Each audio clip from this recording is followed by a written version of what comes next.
Hey, everybody, welcome into the Raw Knuckles podcast. We'd really appreciate it if you'd like, subscribe, and share with a friend. He goes, Tambo? He goes, I have one rule on this hockey team. And I said, yeah, Chris, with all due respect, though, like, I'm an adult. I'm a professional hockey player. Like, I don't get, like, how me dating this girl from the front office really, like, I don't get how it's any of your business. And then his eyes went from, like, mad to, like, like when he used to chase guys around the Boston Garden in the day. And he's looking at me like this. He goes, I ought to come across this desk right now and punch you right in the head. And I go, okay, so, like, I've overstepped, obviously, a little bit. I've overstepped. When I stepped on the ice, I never backed down, and I never stayed down. And I was vicious, and I was malicious, and I don't care. He's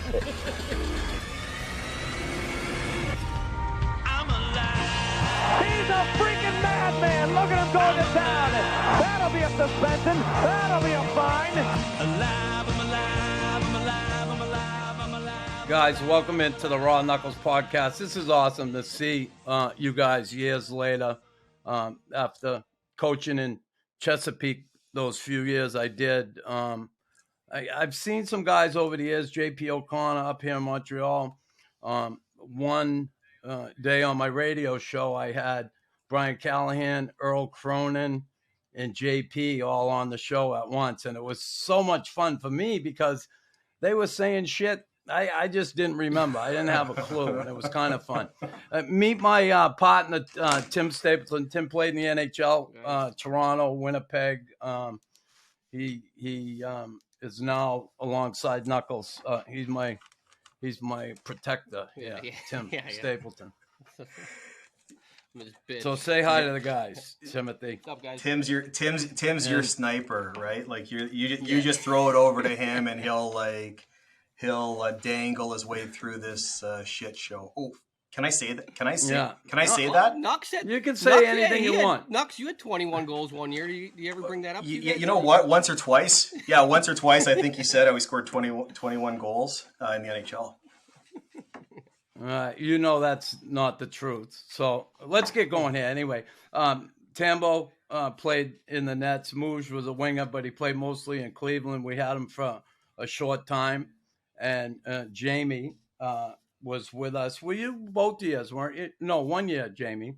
The second year, that's right. And Jamie from Boston College joined us. Mouge from the Lumberjacks, and Tambo. I don't know where the fuck Tambo came from. Lumberjacks too. Let's go back there. A lot of people don't realize when guys play junior, they play college, whatever, and their careers end there, and they want to chase that dream. They haven't been drafted to the NHL, or they might have been, and they want to chase their dream and one day, hopefully, get to the NHL. Let's talk about that. Where were you, Tambo, and what were your, goals as far as hockey in the NHL? Well, how far back do you want me to go, Chris? I mean, I can take over. Not when you had a snotty little nose, Do you want me to go for 90 minutes? Like, how much time do we have? No, I'm just kidding. So I was a bit of a late bloomer. I was drafted to the OHL at 16, but probably because I overestimated my height in all the applications for the Ontario Hockey League. So when Owen Sound drafted me 10th round, turns out I wasn't 5'11" at the time. So yeah, when I went running down to the draft floor, Mougie at the old North York Centennial Arena, go running down, and I'm in shorts and a t-shirt. 220 pounds though. 220, 5'6", 220. Just like a round mound of goaltending. So anyways, like I actually had the opportunity to play for minor hockey. I played for the worst team in Toronto. Junior hockey, I got to play for Stan Butler, which was like one of the best teams, one of the best teams in Toronto. So I was an early recruit to RPI. And I had to sit my first 2 years behind Neil Little, who was an All-American at the time. One of my best friends in hockey, Neil, to this day. But Again, I didn't get a chance to really play NCAA Division I until my junior year, and that was like an amazing year. We won the conference championships. We won the ECACs. The only time in the last 30 years that the programs won the ECACs, and we outdueled the likes of Harvard and Vermont back then had Marty St. Louis and Tim Thomas. They were all right. Like Marty and Tim on Vermont, they were okay. But we beat them in '95, and so that was pretty nice. And then, of course, I had the worst. So you wrap up the college career. All right, we'll be here all fucking day if you're gonna come on. What do you want me to fast forward to? What do you want me to? So you wrap up your college career. Let's get into Chesapeake. Okay. All right, you wrap up the college career. You're chasing the dream. NHL Chasing career. Now you want to get to chasing the dream. Okay. So my first year pro, I'm on a 25 game tryout for Cleveland in the IHL. They renew it 4 times, so I basically play 78 games up. With the IHL Cleveland Lumberjacks. They liked me. I won like a booster club. I used to go to all the booster club events and whatever they called for. I was just living in a hotel in Cleveland, right? Just trying to get laid. Well, yeah.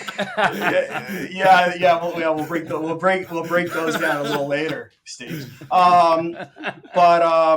Mascot. So my second year pro, and you know what? I was a prospect for about 10 minutes, right? Because I had good numbers my rookie year as 23-year-old rookie in the I, and then about 35 games into my second year pro, playing in the IHL, I let in one from just beyond center in Kansas City, and it was a really good shot. Mougie, I think you were there.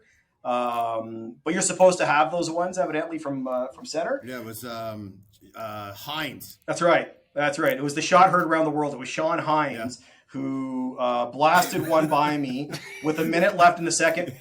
To tie the game up, but 2-2 going into the third, and they pulled me and sent me down. Like literally, they sent me down the next day.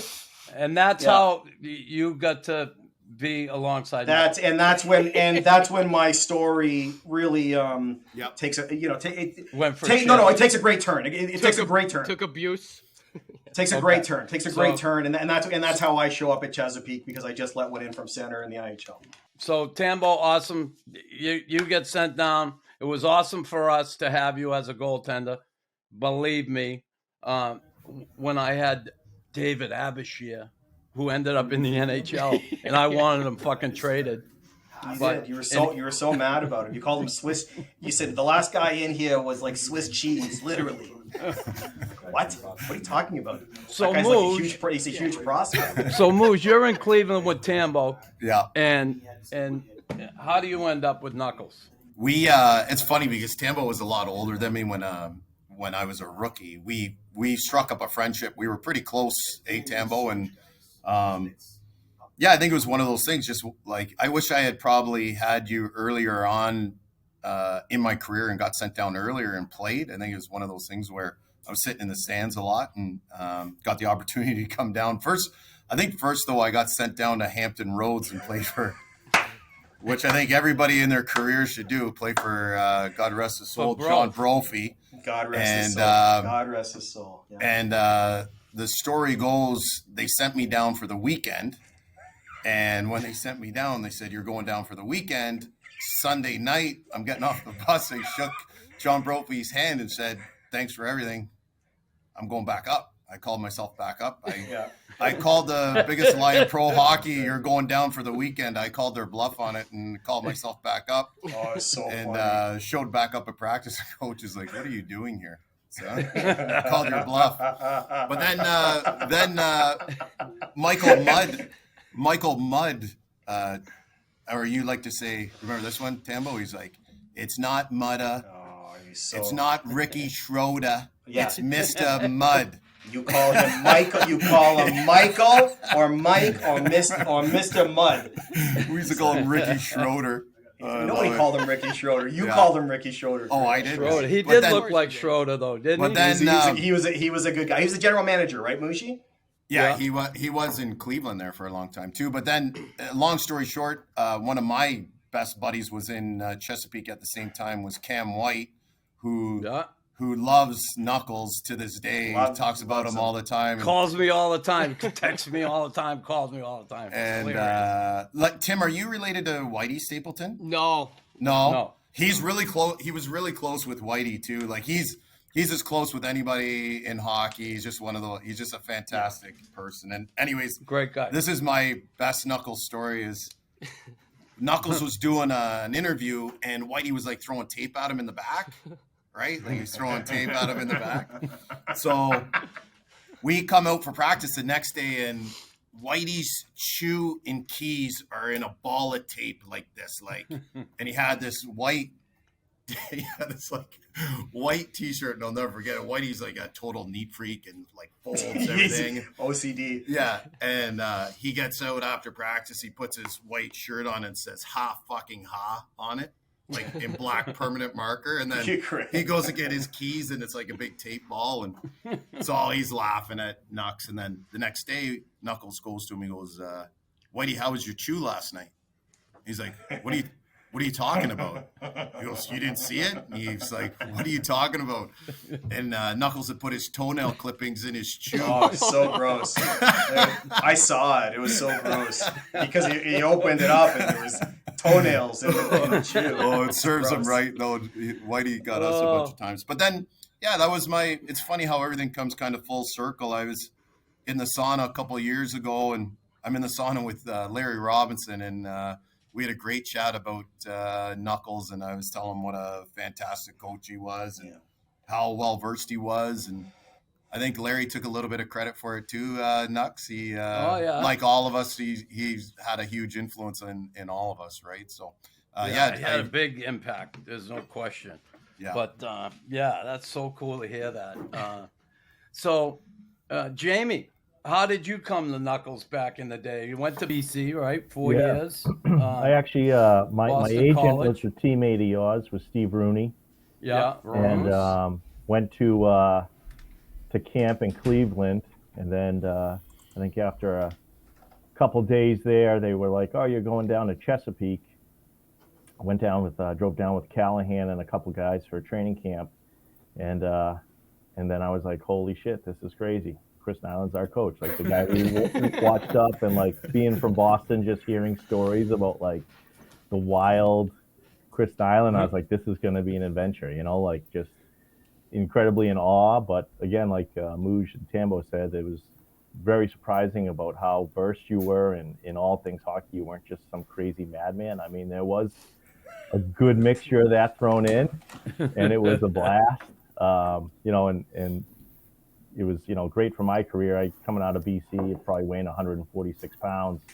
Took me a little while getting going in the pro game, and you, I remember you having like Charbonneau and those guys spike me to the bench, telling them what to do and stuff. And it was, as a guy coming out of BC who probably only fought my sister 3 times in my life, it was like a different world to me.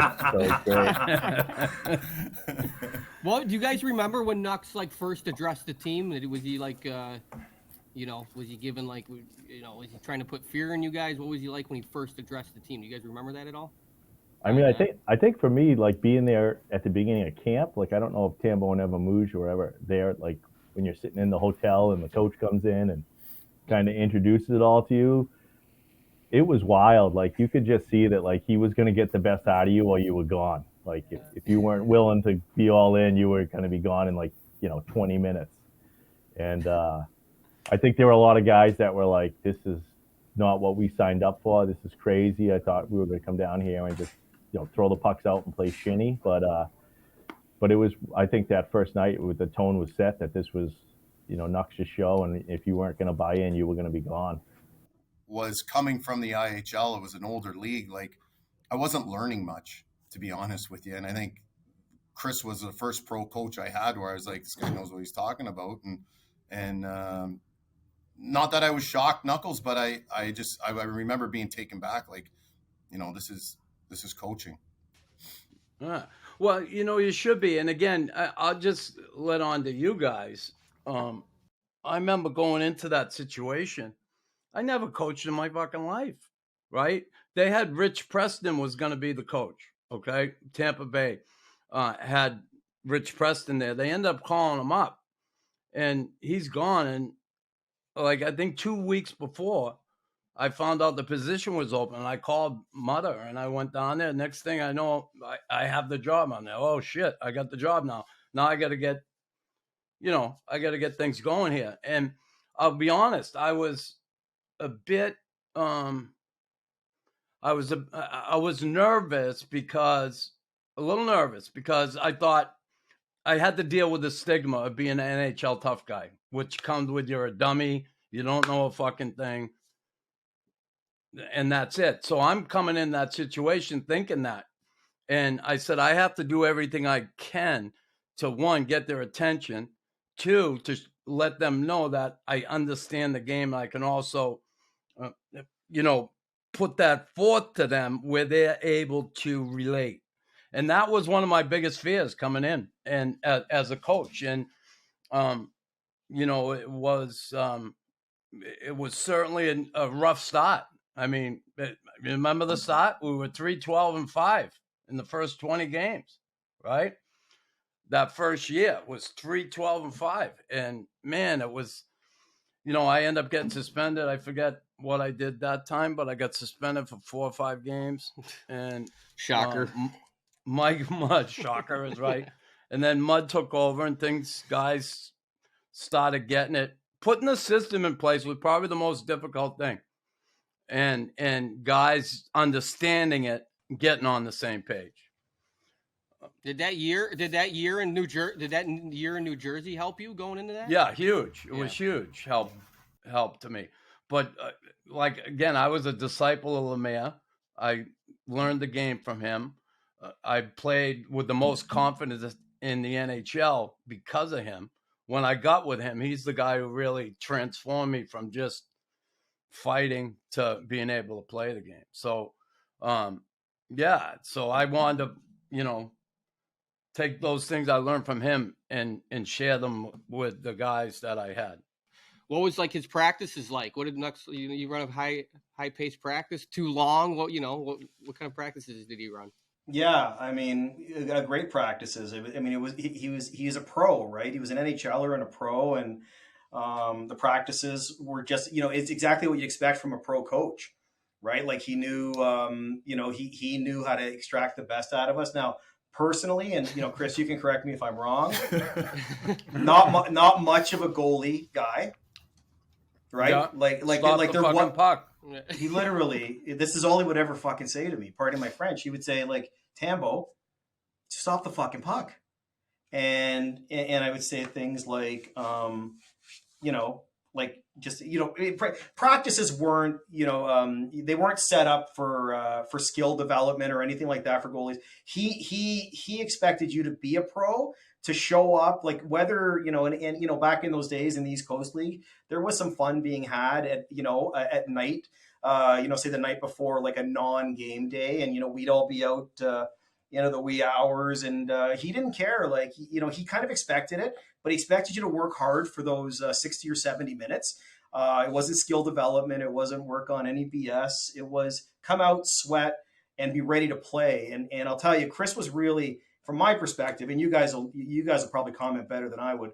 Like it, he showed what, and you were coach of the year, I believe, that very first year, right, Chris? As a rookie head coach in the East Coast League, coach of the year, and definitely one of the best I ever had.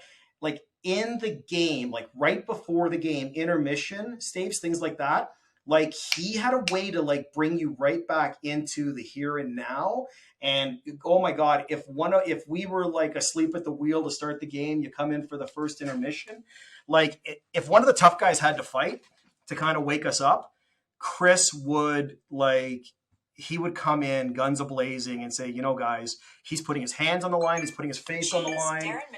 He's doing this because you guys stink and you're asleep. So follow that fight up. And I'd be the goalie. I'd want to go out and, make a couple saves and whack a guy or something, So practices were great and definitely very enjoyable, like game days and playing for him in those games.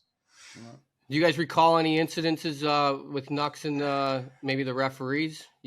Was he on the refs a lot? Would you guys recall anything?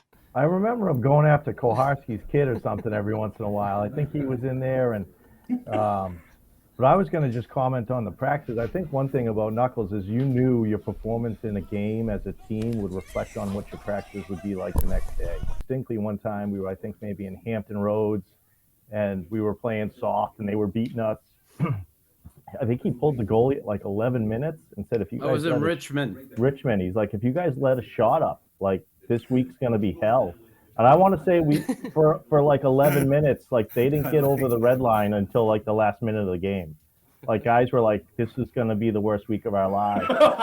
And they're just like, we're blocking shots at like the far blue line, like just to keep it in. That's so funny. Listen, and I'm glad you brought that up. This has to be a fucking pro record, okay? With 10 minutes left in the game. Anyway, we're down 5. I think we were down 3-1. They scored the last 2 goals they scored. One was a fucking 3-on-0. The other one was a 4-on-1. Fuck. And I'm Tambo, like, you got to stop the puck. He's going to stop them at 3-on-0. So it was in Richmond, and I go, you know what? Fuck this. And I end up calling the goalie over. Who was it? Rasmo, I think, Saltarelli at the time. Yeah. So I said, Rasmo, come. And he comes to the bench, and I'm there, come, get in. And he jumps in, and I said to the guy that called timeout, I said, listen, here's the deal. You fucking guys leaving the goalie back down there all alone. Last fucking goal was a 2-on-0. 2-on-0. And I said, fuck it. You fucking keep the puck out of the net now. And before that, I forget who the backup was at the time, but he's getting up to go in. I said, no, fucking sit down. No one's going in the net. And we went 10 minutes. They did not score a fucking goal, and we scored twice. We lost the game 5-3. See, it was insane. I just said, screw it. Do you remember that, Mooj? Yeah, you're ahead of your times. Ahead of your time. You're analytical. Yeah. These guys feared it, right? They were so scared of what was going to happen that they were like, it was nuts. So what changed, Nux, when it was 3-12-5, and then you said you went on a 12-game winning streak? Tambo can talk better than that. We had a terrible start, and I think part of it was I think guys buying into the system, and then from there, that was the first year, right? Buying into the system and understanding it, and then applying it. But then once they got it, man, we started winning games. We had good players too, right? Yeah, we had some really good players. I mean, you had Derek Clancy now, who's now assistant general manager with the Vancouver Canucks. Like he was year in, year out, 120, 130 points. Clance was amazing. We had Denny Felsner, who arguably, like before these kids started, like they came up with a move like the Michigan. Like he is Mr. University of Michigan. Denny Felsner, one of the greatest college hockey players of all time. And like how good was Fels? Like how good was Fels? Yeah. He was awesome.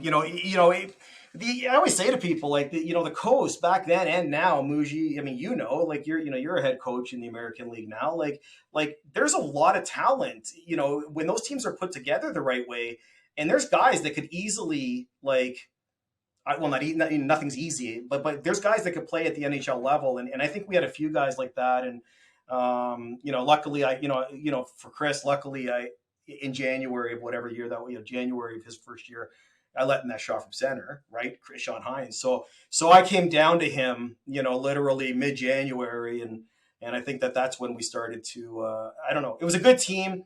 And like I said, we went on a nice run. Did you just say that they started going on a winning streak when you got there? Is that what you were saying, Tambo? Yeah, basically. Thank you. I got that. Thank you, Moosh. Yeah, Chris wasn't paying attention because according to Chris, David Abisher was not a good goalie.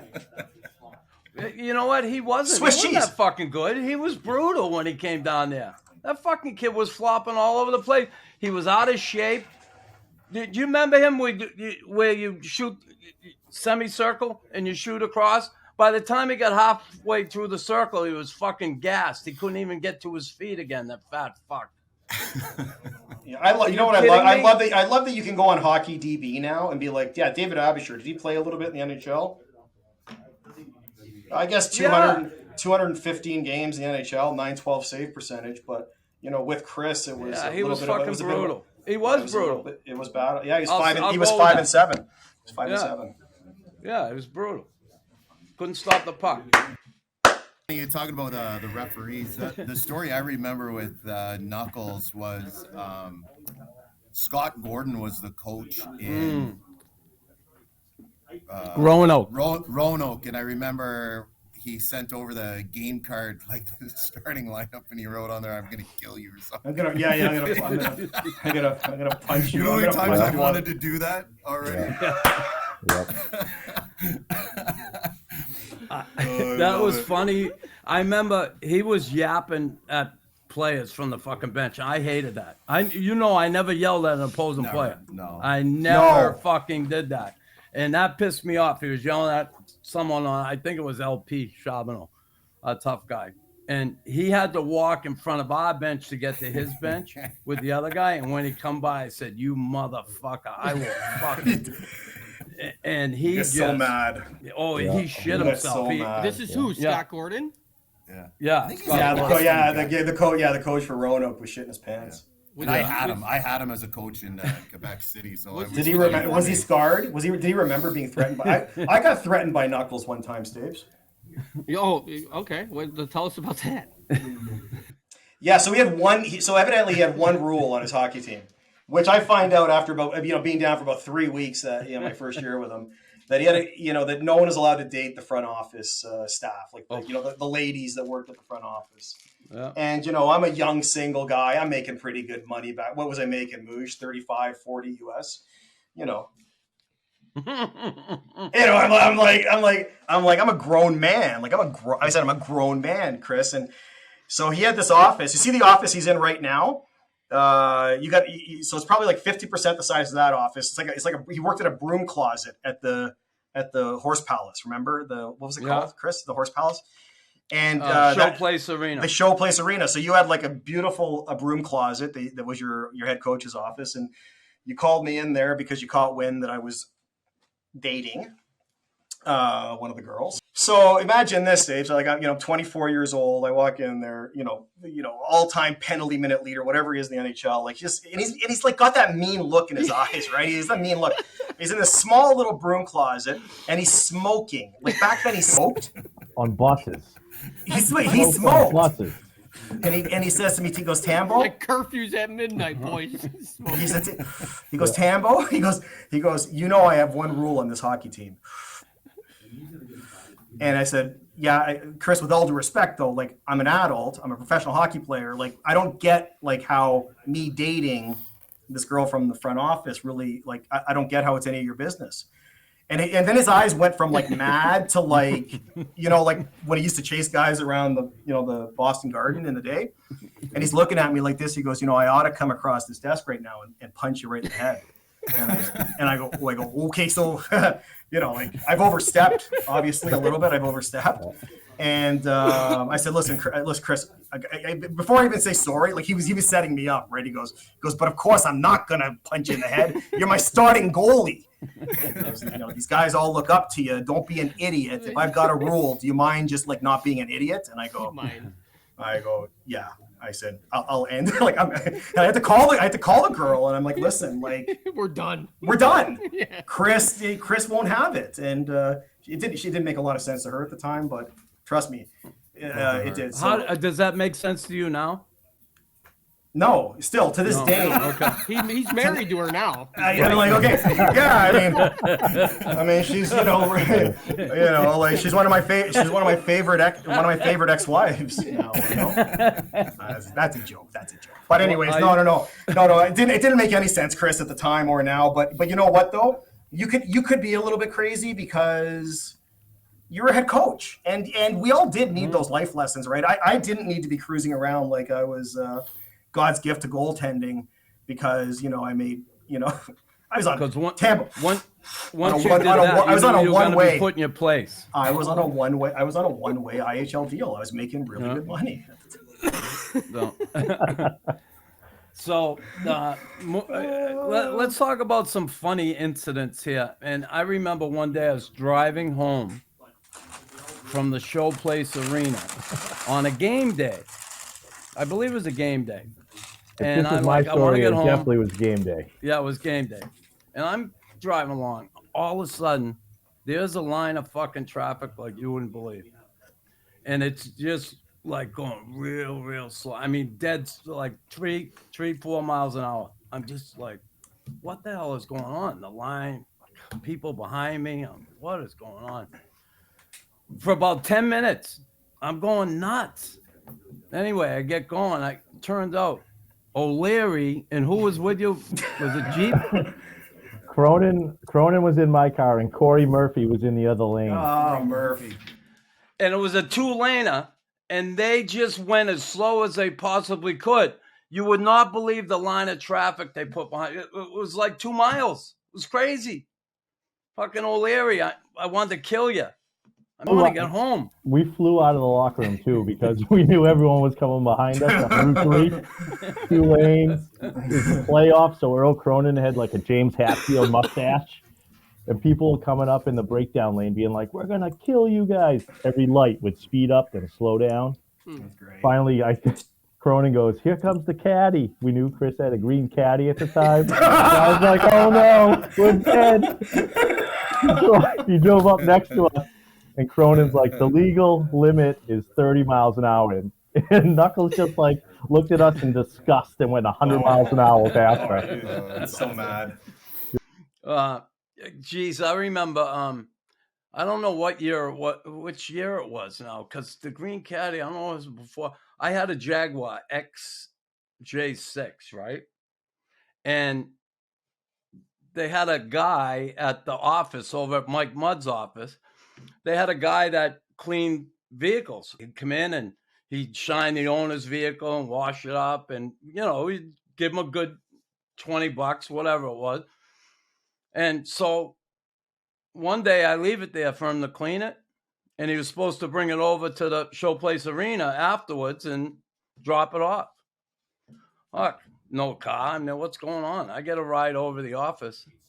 He fucking stole the car. He stole it, took it off. My car's gone, right? I'm there. Where the hell is it? Anyway, you know where they found it? In Sugar Ray Leonard's neighborhood, where he was from there in Maryland. In a real bad neighborhood. And now I got to go over there and get the thing. I'm like, oh, fuck. But, yeah, so I think that maybe that was the first year. So that was the second year that I had the green caddy. That's funny. I don't remember that. How, you know what I want to get? How about the team overall? Like, I thought we had a really close team. How did you guys feel about that when we look back at the group of guys? I thought you guys were close. Is there stories there that you can let me in on that maybe I didn't hear? Okay, so you used to, I don't know if you recall this, but Mougie, and I'm sure would have, because I'm pretty sure it was anyways, we go to, you had connections, right? Through, I don't know, through Boston or whatever it was, you had connections at the White House. So you got us the White House Secret Service tour. Yeah. Tour. Say like a restaurant. Right? No, we literally the whole team, Stapes, goes up to Washington D.C. and imagine, right, a bunch of like 23, 24, 25-year-old kids, and this is right about the time when the whole Monica Lewinsky thing is like, it's like in the news, what was going on with the cigars and the whole 9 yards, and Chris was just like, okay, guys, like, it's a Secret Service tour too. So it was like, I mean, they don't even do that tour anymore because that's like pre 9/11. Yeah. And like you got to go in behind the scenes, everything. And but before it started, he closed the door, and the guide was outside. He goes, listen, you fucking guys. Anybody says one fucking word about cigars, Monica Lewinsky, fucking anything, I'm gonna fucking kill you when we get back to Maryland. And we're all like, okay, no jokes about Monica Lewinsky. Do you remember that, Moosh? I wasn't there. I was there. It was you too, because I was there. I remember going in and seeing like the room where they were monitoring where the president was, and like 3 of us were stepping in there, and the guy was like, "Get the fuck out!" Right? Oh, the behind the Yeah, like the screens and stuff, and So like what, you just seeing get all. like a tour? You got a tour of like the part you don't see of the White House. Oh. Yeah. like literally the security, all the behind the scenes security rooms. It was pretty Secret wild. Service. It was Downstairs, right? They have that control room where if the president was in Denver, Colorado, they put POTUS, Sheridan Hotel, That's right. the room number, everything. They have where the first lady is, the kids, everything. Chelsea, pretty yeah, cool. Chelsea was at Stanford back then, and she would have had a detail. And literally, you go into this massive control room, and it's like you see all these key people and where they're at, and that was awesome. The agents had the room next to her, right in the dorm, right? Yeah. They showed us that. The agents were right in the room next to her. Imagine that. Can you imagine going to college, having that looking over your shoulder all the time? So, how about some of the guys we had when we talk? Do you remember Eddie Pershin, the Russian we had? Remember Eddie? Yeah. Let's hear some stories. Artie LP Kupak. Shabbat. Artie, the one man party. How about when Artie six packs? Artie used to go to we'd go to that, I think it was like Coyote Cafe or something, was right by the apartments there, and we'd all be having a few beers after dinner, and Artie would come in fully dressed in workout gear. And we'd be like, "What are you doing?" He's like, "I told my wife I was going to the gym for a few hours, sit down, have 15 beers, and go right home." It was unbelievable. Like a headband on? Yeah, exactly. Spray himself off a little. Artie. He was a good player. Sick Defenseman. defenseman. Sick defenseman. He was unbelievable. Yeah. I remember the game. Artie Kupak was lugging the puck all night. He was getting caught up the ice, and he was like -4. It's a terrible game. Anyway, the third period, I put him on forward. I'm not playing forward, he told me. I said, "You're fucking playing forward." Yeah. And I put him on a line. I said, "You're playing fucking forward." Going, "You're kidding me. I'm there. You're fucking playing forward. That's it. I'm not gonna. That's it. You're either going in the room or you're playing." And he ended up playing forward, and he was so out of place. I thought he sucked that night on D, but as a forward, he looked like he was on another planet. Fucking Artie. Oh, he was something. That kid. There was one night that another night we played bad, and Chris was like, "No beers for the ride home, boys," or whatever, or "No drinking on the ride home."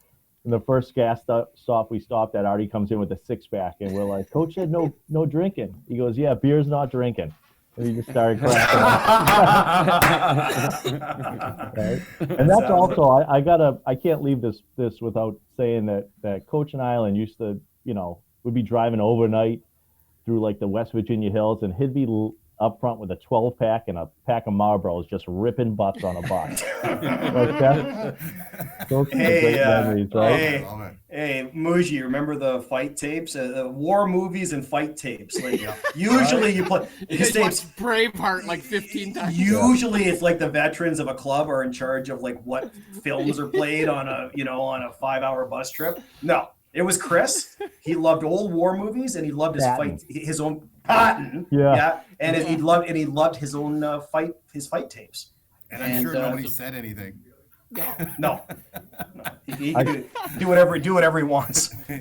I do remember he brought his 21 goal season. He brought it in. It was like, these are all the goals in that. Get out of here. No. And in the middle of it, you went on a breakaway, ran the goalie over, and turned around and just dropped the gloves waiting for guys to fight. It was the best. How about LP Charbonneau?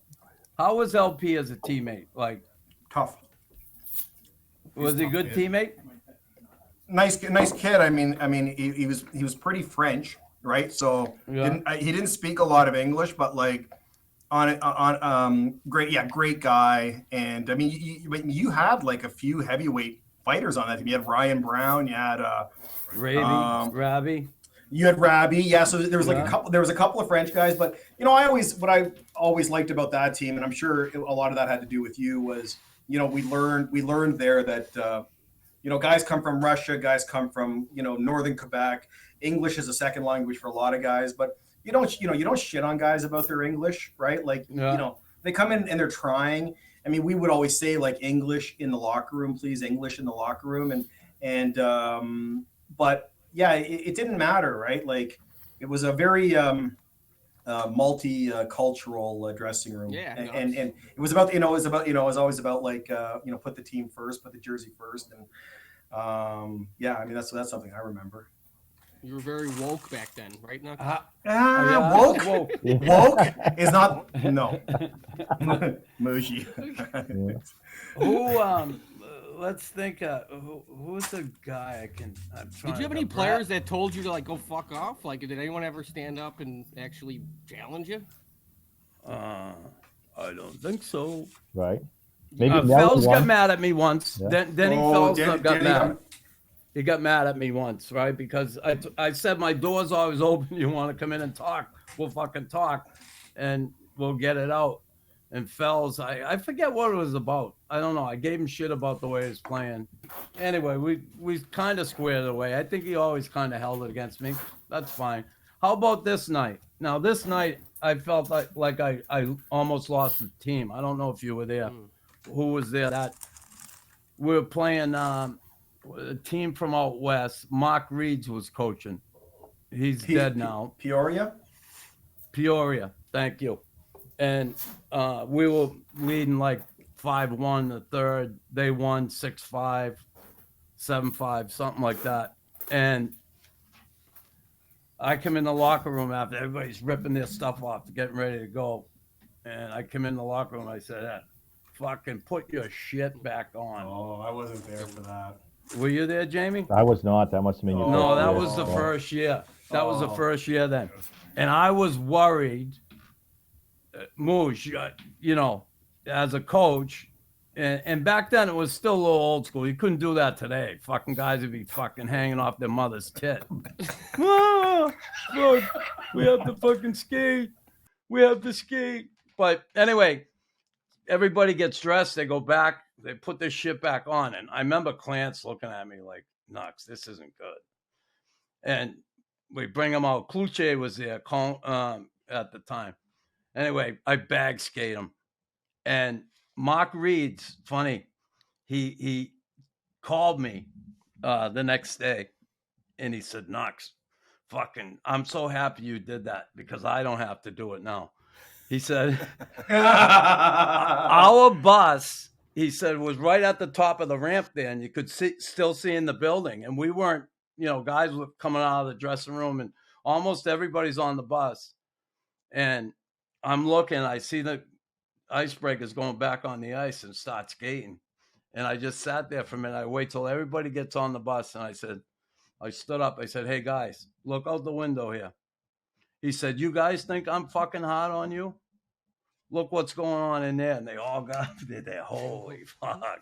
Well, I went home that night. And honestly, I never felt so all alone and thinking I just fucking lost that team. So that was the first year because you weren't there, Jamie. We weren't there. We weren't there. And I got to tell you, it was a bad feeling. And thank God for Clance because Clance helped me survive that one because I thought I was fucking gone. I thought there's no way this team will play for me again. And they did. Credit to Clance and the rest of them. Big bounce back. But, yeah, that was one of I remember a time we almost lost the team. Go ahead. When we and you know what? And Mougie knows this story too because he was there. Cool. It involved Peoria, but we were on the road in Peoria, and it was like you get a chance of in the East Coast League, you get a chance to be on a flight like once every 3 seasons. So we were all so excited that we were flying into Peoria. We were all going to get a chance to go. What's it called? Big Ed's, the steakhouse. Big Al's. Big Al's. We were all going to go to Big Al's for nice steak Is this where dinner. you're looking in the sands? Yeah. Okay. Yeah. So great. So I don't know what got into Chris because he was mad at something or somebody. Because as we're like getting off, we get off the flight, we're all giddy with excitement. What is it, 5:30 or 6 o'clock the night before the game, right? And you get on the bus, get to the hotel. He goes, "Oh, by the way, guys, it's a 9 o'clock curfew tonight." And we all look at each other. Moosh, remember we looked at each other and we said, "What?" Like he hasn't had a curfew all season. We got our first plane flight, and Chris is like, yeah, it's a 9 o'clock curfew tonight. So I was running with a bad crowd back then. What an asshole! What an Yeah. I was asshole! in that crowd. That's what you can go all yeah. over, It was right? me. It was me and Mouge and Artie, Kupax, and I think it was Mark. What Troper. a fucking trio that is. The four of us look at each other. We're like, okay, well, if we only have till 9, we should go. We should start having a few beers now. So we literally went directly to the sports bar, like right next door. Like, how far was that from the hotel? And we ate at the bar while we were drinking beers, like just slugging them until 8:45.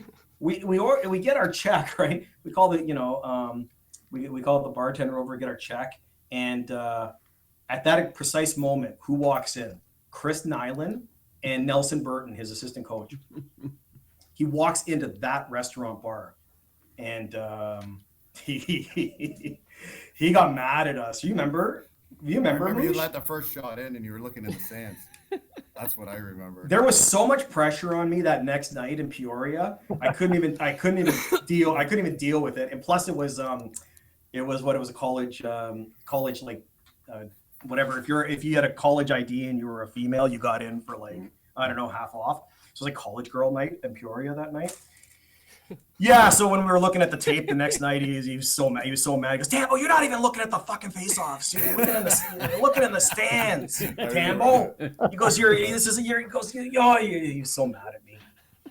We got swept in Peoria, but we made curfew. I said to you, like, we're literally getting our bill and going back. You didn't say we couldn't have a few beers with dinner. Yeah, no, I don't have a problem with that. And when I look back at it, I fucking hate it when a coach called curfew, and I'm so stupid. But that's how you learn as a coach. I don't know, Mouge, right? Yeah, what happens if you got to sit out your best player? That's what I always say. Yeah.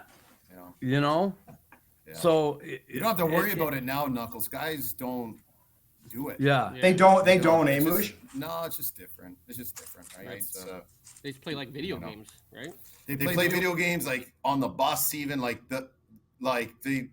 they don't even. I mean, our guys play cards, which is great to see, but it's just different, right? Like it's a different climate, it's a different athlete, it's different language we use with the players. So talking about, I got to jump on the ice here, guys, but love seeing you, man. All right, Mouge, take care. Awesome. Bye, Mouge. Nice Mouge. meeting you, Timmy. Yeah, you too. Cheers, boys. All right, good luck, Sure, buddy. Mouge. Good luck. Sure, buddy. Coach, I wanted to ask you something. If you remember when you brought your Go ahead. buddy Jimmy in for practice for a week, you remember that?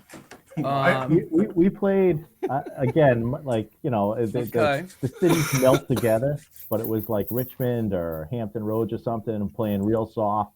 And you're like, if you guys don't come out here and fucking in the third and go crazy, I'm gonna have a guy at practice tomorrow. And this guy, He's like the gimp Yeah. in Pulp Fiction. this guy walked in with his equipment was in a green army bag, right? I think he fought 3 times in practice, right? Like fought guys in practice. And then afterwards was like, hey, me and Chris are going down to Annapolis for some seafood. You guys want to come? And we were like, what are you doing here? He's like, I don't know. Chris told me to come down for the week, get in a few fights, go have some beers, and I'm going to go home on Friday. Well, here's the deal. That story, I'll tell you. It's a friend of mine who just got out of jail. And he was a really good hockey player, high school, growing up, and all that stuff. And he had just got out of the can, and I wanted to give him an opportunity to see what pro hockey was like. Right. And I remember we had that kid, was it Trevor Sen? Kid in Sen was on Richmond. Hampton Road, Richmond or something, yeah. Richmond. And he had beat somebody up on our team. And I'm thinking, like, you know what?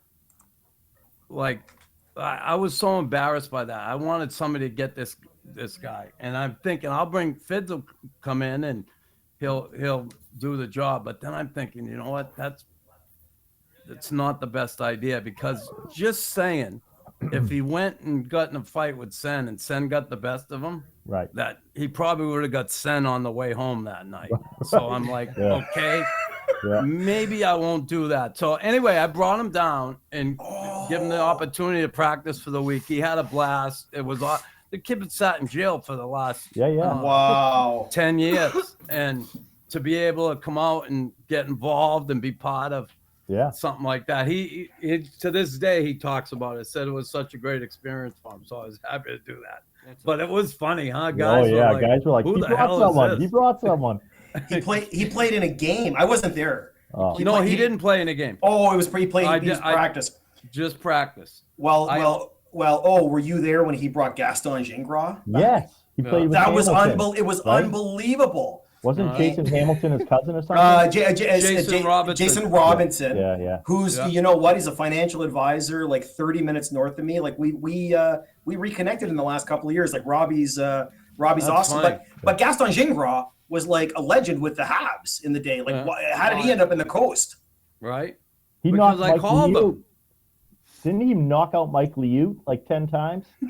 He had the hardest slap shot in the history of hockey. Well, next to Sean Hines. Now this is funny. Like Tambo, yo, drop your phone. What are you doing? A fucking podcast? My ADHD. Yeah, what were you eating earlier? Like a pizza puff or some shit? It was like an egg sandwich. No, it's just a bagel sandwich. Gaston It's been there since 8. We were short on players or something. Someone got hurt and we didn't have any. I said, plus Jason Robinson got sent to us, right? I don't know where was he in Cleveland too, or he got sent to us anyway. He was on a Tampa contract. So you know what? You know what would be awesome for these guys to have a real, a NHL pro come down here and play with him. Gaston would be awesome. He could play with his nephew and everything. So I called Gaston. I say, hey, listen, this would be awesome. I talked to Jason about this. He'd love to be able to play with his uncle. It'd be awesome, the 2 years together. So I talked him into coming. Now, we played 3 games on the weekend. I think all the time.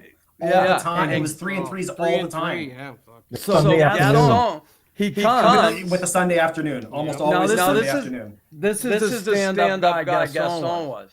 He comes, we bring him in. The day he gets there, Jason Robinson gets called up. He gets called back up and goes up to the American League. And Gaston is like, but Gaston played the 3 games and he played all weekend and I played the shit out of him. He was killing penalties. He was on the power play. He said, Knox, he said, I'm fucking 45 years old. His fucking tongue was hanging by the end. But he had fun. It was so cool. Just some great memories. How about now, this one it kind of bothers me a little bit because I really like this guy. And it's Tambo. The second year there, we're going into the playoffs. Now, Tambo, he had a great season for us. He was, 9.21 save percentage. He was 19-11-2. 2 shutouts. Played 35 games. And then Kirk Dobbinspec got sent down to us. And he was a big goalie. He was like 6'3", 6'4". And he had decent numbers. Anyway, I went with him in the playoffs. Tambo, how'd it go? Bring me back to that time because I know I always thought you hated me because of that because I didn't play it. I played the other. No, I totally forgot about it until you brought it up a few weeks ago. And now I do hate you. Now I do hate you again because I've forgotten. So that's my 3rd year pro, and so I played pretty much the first half of the season in Chesapeake, and then I got called up to the ECHL to Cleveland that year, and I was there for the last like 2.5 months, and so that's when you and Mutter brought in Dauber, and he had a great end of the season for sure.